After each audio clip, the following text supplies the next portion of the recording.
Let's see this question. This question says let s is equals to x एक real number है जो इस equation को satisfy कर रहा है, तो s क्या नहीं होगा ये आपको बताना है। तो बिल्कुल ये टाइप ऑफ सेट से आप देख सकते हैं, बिल्कुल आसान से एक सवाल है। अगर आप देख रहे हैं यहाँ पे कंसेप्ट, स्क्वायर की वैल्यू कभी भी नेगेटिव नहीं होगी अगर रियल नंबर है तो तीन स्क्वायर का सम जीरो तभी हो सकता है जब तीनों इंडिविजुअली जीरो हो। यानी अगर मैं इसको जीरो करता हूं तो x की वैल्यू कितनी आ जाएगी 3, x की वैल्यू यहां से 2 और x की वैल्यू 4, पर तीनों साइमल्टेनियसली नहीं हो सकती। या तो x 2 होगा या 3 होगा या फिर 4 होगा, एक साथ ऐसा कभी नहीं हो सकता कि 2 भी हो जाए, 3 भी हो जाए और 4 भी हो जाए। यानी तीनों का इंटरसेक्शन 5 आ जाएगा, और तीनों का इंटरसेक्शन अगर 5 आ जाएगा तो s जो है वो एक नल सेट आएगा। s क्या आ जाएगा? एक नल सेट, नल सेट आ जाएगा, यानी इसमें कोई भी एलिमेंट मौजूद नहीं होगा।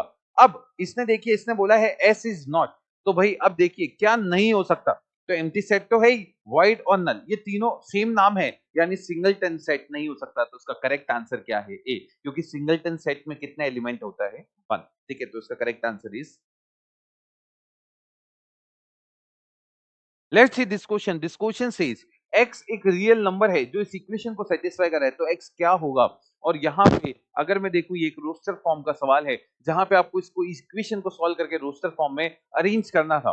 देखिए इसको सिंप्लीफाई करना है क्योंकि यहाँ पे 2 की पावर x और 4 की पावर x आ रहा है, तो मैंने 2 की पावर x इसको किसके इक्वल मान लिया? t। इसका फायदा 4 की पावर x जो है वो t स्क्वायर हो जाएगा। अब इसको थोड़ा लिखने की कोशिश करते हैं, ये t स्क्वायर हो गया। अब देखिए क्योंकि बेस सेम होता है तो पावर ऐड होती है, इसको अलग लिख दिया, एक तो 2 की पावर 1 लिख दिया और एक 2 की पावर x जो है वो t बन जाएगा -8 and this is equal to कितना हो गया? 0। क्या ये एक सिंपल सी क्वाड्रेटिक बन गई? अगर आप इसके फैक्टर करते हैं ये फैक्टर आ जाएंगे t+4 और t-2 and this is equal to 0। Solve करके t की एक वैल्यू -4 आएगी और एक वैल्यू आपके पास 2 आ जाएगी। अब यहाँ पे t आपने 2 की पावर x को माना था, एक तो -4 हो गया, 2 की पावर x किसके इक्वल हो गया? 2। अब 2 की पावर x हमेशा एक पॉजिटिव वैल्यू होगी, कभी भी नेगेटिव के इक्वल नहीं होगी। और इसको सिंप्लीफाई किया तो यहां से x की वैल्यू कितनी आ गई? 1। तो आपको बताना था x क्या होगा, x किसके इक्वल हो जाएगा? 1। Answer is B.